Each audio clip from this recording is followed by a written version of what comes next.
Kia ora everyone, welcome to the Freak Show. Yep, this channel has our own Freak Show, better than Barnum and Bailey's, baby. Definitely, because in our Freak Show, we actually have real freaks, not malformations. These freaks, well, you'll see, are truly the freak when it comes to being a human, when it comes to being decent. And now, on with the show.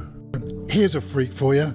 He's one of those serial killers straight out of a horror movie. Actually, he's a textbook serial killer horror movie kind of person. When I saw this freak's interrogation, I thought to myself, man, this guy personifies the term matter of fact when describing what he did, like brutally did. There's just nothing there. It's fucking out of it. Anyways, before we get to the interview, here's a bit of a backstory for you. This freak comes from Australia. He's not an Aussie, but he comes from Australia. And back in 1993, this matter of fact killer murdered 3 wahine over a period of just a few months. Now, here's something before we get into it, is that the head boys, the shrinks, they said that this guy had a mental disorder where he found sexual arousal comes from not just the stalking or pre-killing, but not just the killing, but also the ritual of which he performs post-mortem. And those shrinks believe that they knew him, and they all gave evidence in regards to who this freak was in court. And those shrinks, well, they all get great pay, which they do. But here's the thing, is that when Freak Boy here went to prison, they all ended up with egg on their face. I'll tell you about it in a sec. Now, they managed to track old Matter of Fact down as his car was seen at one of the kill areas or grab zones by a wahine who had awesome spidey senses. So anyways, they brought him in and set old Matter of Fact the freak down. Now, he doesn't know that they have him yet. Now, see if you can notice any difference in how his behavior changes, emotionally or physically, any type of body language that gives him away. Because in the other videos, when people get snapped out and they get hit up with the origin question, they have all different types of displays of emotion. But this dude, this freak, well, let's go hear from Mr. Matter of Fact in the Freak Show of Dumb Criminal. Welcome to this episode's Freak. Before continuing, I must inform you that you're not obliged to say or do anything, but anything you say or do may be given in evidence. Do you understand that? Yeah. What is your age and date of birth? I'm 21 years old. I was born on the 14th of April 1972. Okay. Are you an Australian citizen? Yep. Are you currently employed? No, I'm unemployed at the present time. All we'd like to do, Paul, is if you could just run through, starting with yesterday morning. I got up in the morning about 20 to 8, 7:30, 20 to 8. Right. As I was coming down, say, past Kringle Drive, I noticed temperature gauge started to go right up to high. So I just pulled over in Sky Road. Yeah. And right across the road is, your golf course and everything. So I pulled up there and I checked under the car, under the bonnet, and found out the hose could come loose. When we saw you down at your flat this afternoon, I noticed a number of cuts on your fingers. Yeah. Can you just put your hands flat on the desk here, so that just right up here. This injury here is a long sort of a cut. Just explain how you got that injury and when you got that injury. I got it yesterday when I was working on the car. How are you saying it occurred? Well, the fan spins this way, so if I'm standing at the front of the car, like here, fan spins that way, the alternator sits there, and there's some wires running down underneath the bottom of the radiator. There's a wire at the top, which was for a light that I just recently put on, and it must have been when I was putting my hand down there, I caught the fan. Why did you have it running at that stage when you were checking the radiator? Clumsy worker on cars. Cool and calm. Anyway, Freak's MO's modus operandi was that he would pull out a gun and he would force the wahine to come with him, and then what he'd do is he'd bash them and then strangle them, and then he'd sexually assault them, and then he would knife them and kill them, and then commit rituals upon the bodies of the victims, the dead wahine, and then he'd take off home like a pathetic piece of shit. Like I said before, he's a textbook horror story serial killer. Now, one of the ways in which they got our freak is that he cut a hole in a fence and he used a pair of pliers to do that. These pair of pliers, and what they did was, just like a fingerprint or a bullet, they matched it, the CSI boys did, with that of the cut wire to a pair of pliers that freak had in his room. Now, back to the interrogation, or an interview really, because he's not really putting up much of a resistance, as you'll see, but old Jenius here decides to tell the cops that he's returned to the scene of the crime. It's gold. Are you aware that a girl was found murdered in Frankston? Yeah. Today being Saturday? Yeah. When did you first become aware of that? Well, I saw some police cars and everything when I was driving up Sky Road this morning, and SES workers. So you saw SES workers and all that in Sky Road? Yeah. And they had some white tape across the walkway. And I saw you. Genius. So you saw me? Yeah, I saw you, and I saw the other guy. And that was, what were you doing when you saw that? Where were you going, or what were you doing? Oh, we were going up to the wreckers. In this next part, the cop hits him up about how unlucky the freak is that he's always around when something goes wrong. And one of the things to notice is the long breaks of silence that the cop gives Denia to reply to, and how this type of freak doesn't feel the same way in that anticipation of having to answer a question. He just sits there blatantly with a dumbass look on his freak face.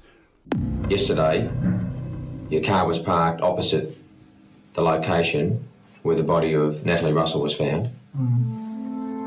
On the night that Debbie Freem disappeared, you walked over to Kennedall Railway Station, missed the train and walked back. And on the night Elizabeth Stevens disappeared, you walked in a very close proximity to Lloyd Park on your way to pick up this battery. Do you think that's fairly coincidental? Yeah, it is. In all the circumstances? Yeah.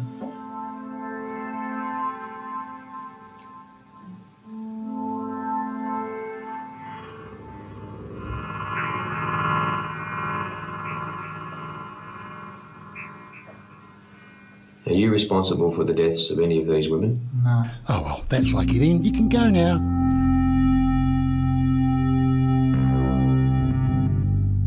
A sample of your blood is requested for the purpose of confirming or disproving your involvement in these matters. All right, we're just going to suspend the interview for a short time. Is there anything else you want, like a cup of coffee or a glass Yeah, I of would water? like another cup of coffee. Yeah. How do you have your coffee?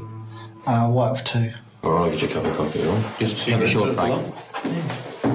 Now, here's the thing. While the cop was out getting him a cup of coffee with 2 sugars, old Denia here decided to cough up and spill the beans since he realised the CSI was going to do him over.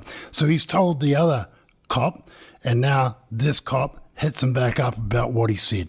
You spoke to Detective O'Loughlin here, and you told Detective O'Loughlin that you were responsible for the murders of the three women. Is that correct?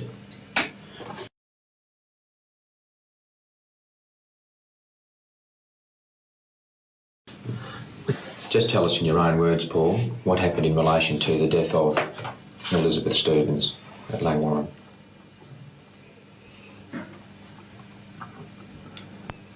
I saw her get off the bus.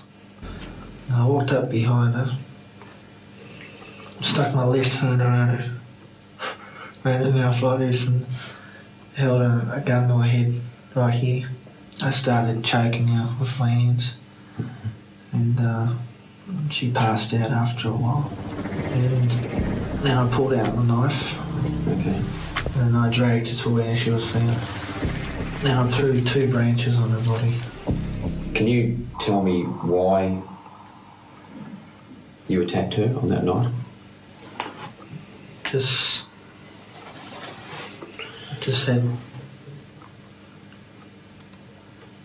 had the feeling, that's all. What sort of feeling? Can you possibly describe it, where you had this feeling? Just wanted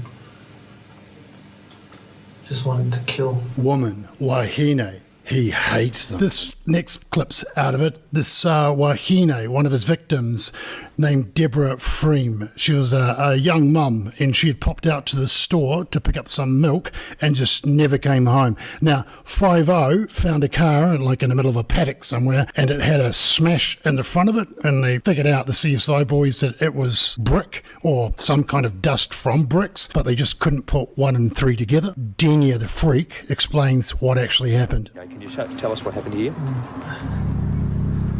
Well, the car was sitting over there. This is Debbie Freem's car we're talking about. Yeah, Pulsar. Right. I was walking down this road here. Right. Saw her jump out of the car. Yes. Ran into the milk bar here. So I jumped in the back seat of the car. Right. And the car was directly across the road, so I could see her from inside the car in there. What caused you to select her at that time? Just that go feeling. Right. So what happened then? And then she came out. While I was crouched down, I could hear her footsteps coming closer to the car. Mm-hmm. And she hopped in the car, but she didn't see me in the back. And she went to do a U-turn and pulled out the gun that I had, just as she was doing that turn. She kept going straight into this wall. What did you hit? It could be there. Which caused a dent on the bike. Right. And then you drove off down this cannon lookout? Yeah, down that way. Dragged her about a metre into the trees and where she was lying against the fence.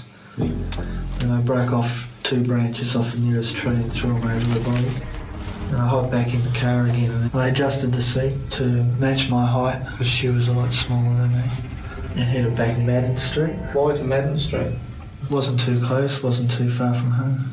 What her name was and everything out of her wallet, so. Right. I took it up to the golf course and buried it. So you'd be able to show us where that is? Exactly. And how would you be able to find the spot? All right, I'll find it. You've brought us up the track to this point where you've just kindly cut the fence open for us. Yep. And this is the area in here where you've indicated the purse is. Yes. He's digging around and, you know, like, really, we could have just said, relax, Paul. It'll be here. If you say it's here, it'll be here, you know. But he was frantically digging because it was like we weren't going to believe him. I should have a shovel.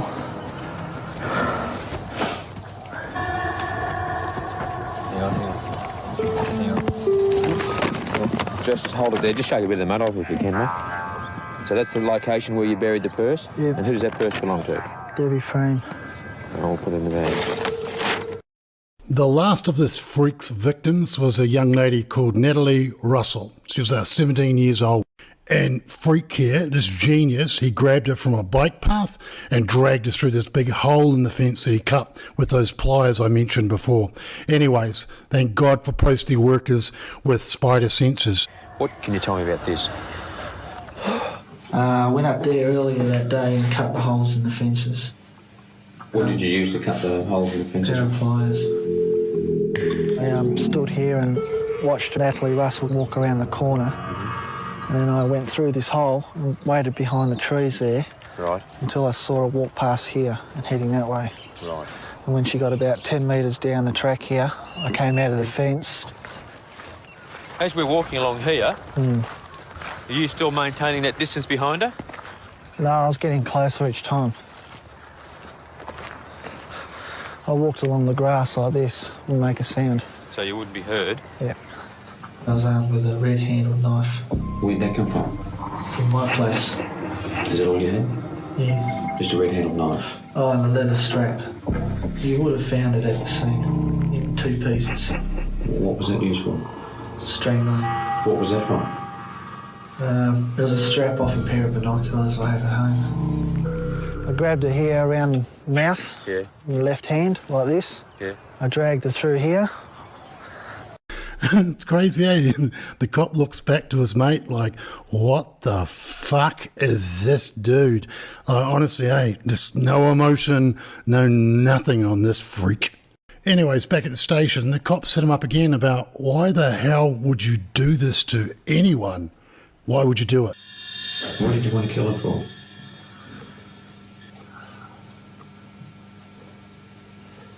Just same reason as before. No, I've always wanted to kill. Since when? Since I was about 14. This is some weeks after Elizabeth Stevens. Yeah, I was just, like every day, I was just going up, boiling up, till I got to that stage. Now, back again to Shit Dick's MO. He used to pull out, I think it's a fake gun. I'm not too sure, but I think it's a fake gun he used to pull out. But either or, at night time, obviously, it would probably look quite real. And with the size of this fat dude, it'd probably be quite frightening. Were you armed with the same weapon? Exactly the same weapon?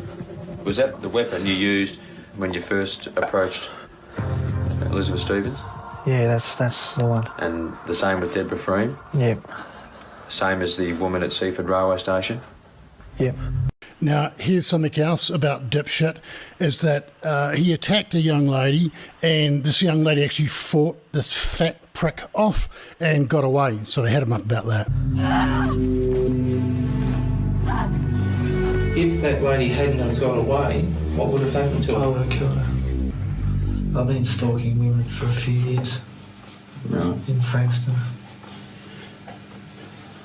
Just waiting for that opportunity. Right. Waiting for the sign. Right. I think that brings to a point one of my opinions when it comes to rehabilitation for such offenders as these freaks, is that this is a progressive build-up for these types of freaks, and that they know at some stage that they're going to commit a horrific crime. But instead of being like a normal human being and thinking, oh my God, I should seek help to try and get rid of whatever this feeling is, these freaks just don't care. They just do not care. And hence, that is one of the reasons why I believe, in my opinion, rehabilitation is a foregone conclusion. Those types of freaks should never be allowed to set a foot outside a prison again, especially an Australian prison where they can hurt more Aussies. But then again, it is just my 21-year-old unemployed man Paul Charles Jenius was charged at the Frankston police station at 9 o'clock this morning. The station was under tight security as Jenius was driven away in a divisional van escorted by a second police car. So, what happened to this freak, Jenius?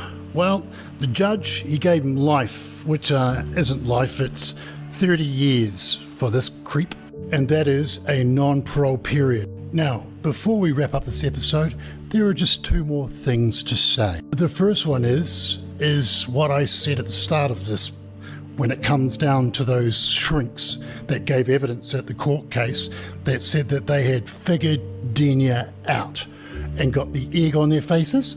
And why they got egg is because Jenius, once he went into lockup, he wanted to be a woman. Yeah, crazy, eh? Oh, Jenius wanted to become a wahine, and none of those head shrinkers figured that out.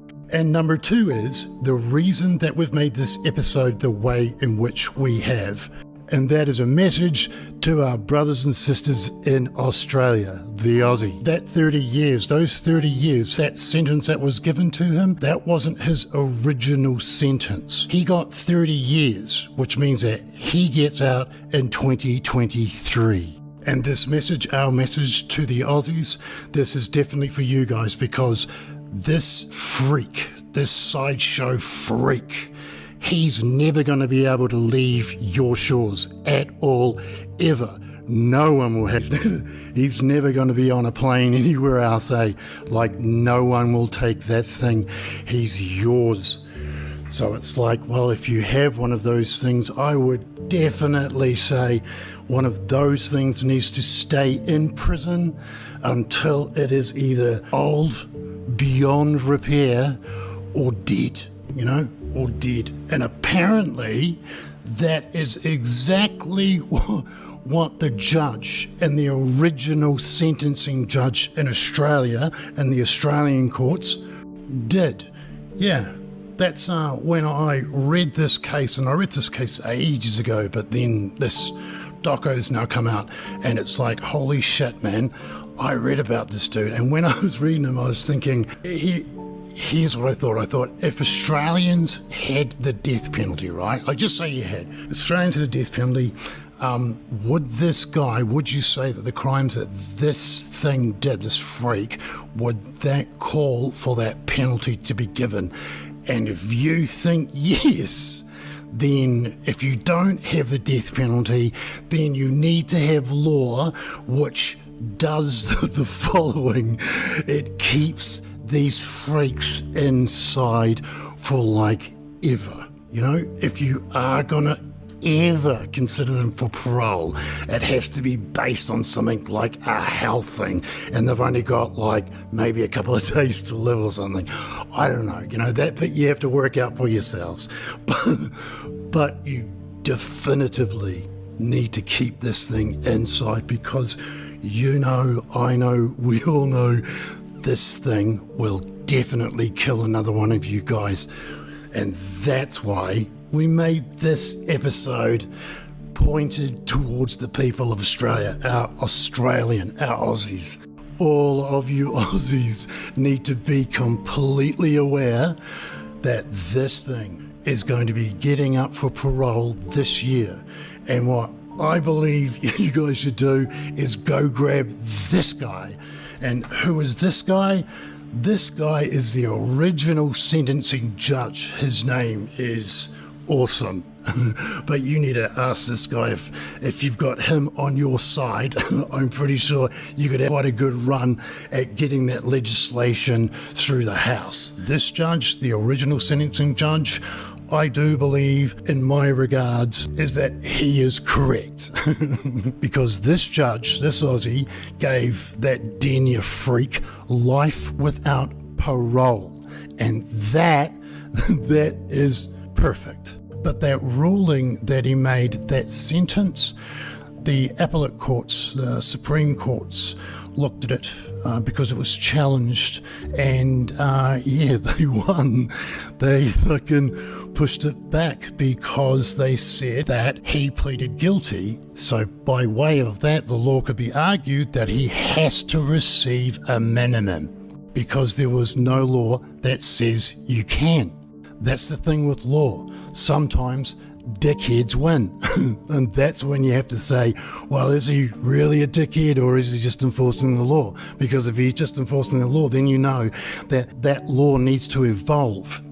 Because it obviously does, as they do over time, but they just take too long. And the thing is, you think, well, he's been in prison since 1993 and he gets out, like, holy shit. And all of that time and all of those years, no one's changed that law to be able to prevent anything like that happening again. Holy shit. And no one has. Oh my God. So Jenius is getting out. And that's why we have to reach as many Aussies as we can. And the reason why there is that I'm not a big channel at all at the moment. Just give me a bit of time. Yeah, give me a bit of time. But I want to reach as many Aussies as I can, because you know at some stage there may be someone standing outside a supermarket asking for a signature. Maybe. I don't know. I would assume that would probably happen, because there is a lot of criticism coming out now because he does get out. If you know an Aussie, or if you are an Aussie, then share this with another Aussie. This video, or just even the name Paul Jenius, just so they know that if something were to pop up, that they could have at least an understanding of what they were signing at the supermarkets, just in case someone does. And right now, deja vu. In this message, there is now 2 more things to go. The first one light, and the second one heavy. The first one to the Aussies. I'm not a politician. I do not follow politics unless it is funny. So I do not know anything about this dude. But I take it there's probably a good chance that he might be Australian, and if he is an Aussie, then chances are he's probably a good guy. And if he's not, I'm sure you'll find out, then beat him up and chuck him out. But until that point, he seems like quite a good bloke. What we're asking the government to do is to make sure that Paul Jenius stays locked up forever. He also happens to be, or happened to be, at the time, the boyfriend of the youngling that was killed. So, grab the judge and then grab this guy and go get that law changed. Now, in this mighty amigo team of these Aussies, there's one more Aussie to go. And out of these amigos, he's the most important one to me. And that amigo is the youngling's dad. Those sub-I members and subscribers that follow already know how much weight and the gravity of that weight that I place in what the whānau, what the family of the victim say when it comes to sentencing. As long as it's not insane, utu has to be made. And here's the thing, we don't have to think what it would be like to be Natalie's dad, because Natalie's dad tells us here. It's just something you don't get over. It's you learn to get out of bed every morning and put one foot in front of the other, but it's there in front of you all the time. It would be fucking horrible. I could tell you that would be such a horrible, and I don't want, along with all of the sub-I of this channel, all the members of this channel, that we don't want anyone to ever have to end up in a situation where that is how they're living day by day. This freak mustn't get out. Mustn't get out. You have to find a way. You have to find a way, Aussie. And that would bring me to the end of this episode to sign off on this message to all of my viewers out there. Be it you're a subscriber, a member of this channel, or just passing through. If you know an Aussie, even if you don't like them, send them this link. Or just text them Paul Denia, just so that they know. So the next time they're grabbing a loaf of bread, they'll nod their head and say, yeah, give it here. I'll definitely fucking sign that. Stay safe, everyone. Stay safe, all of yous. And I'll see you guys in the next episode. Especially you guys.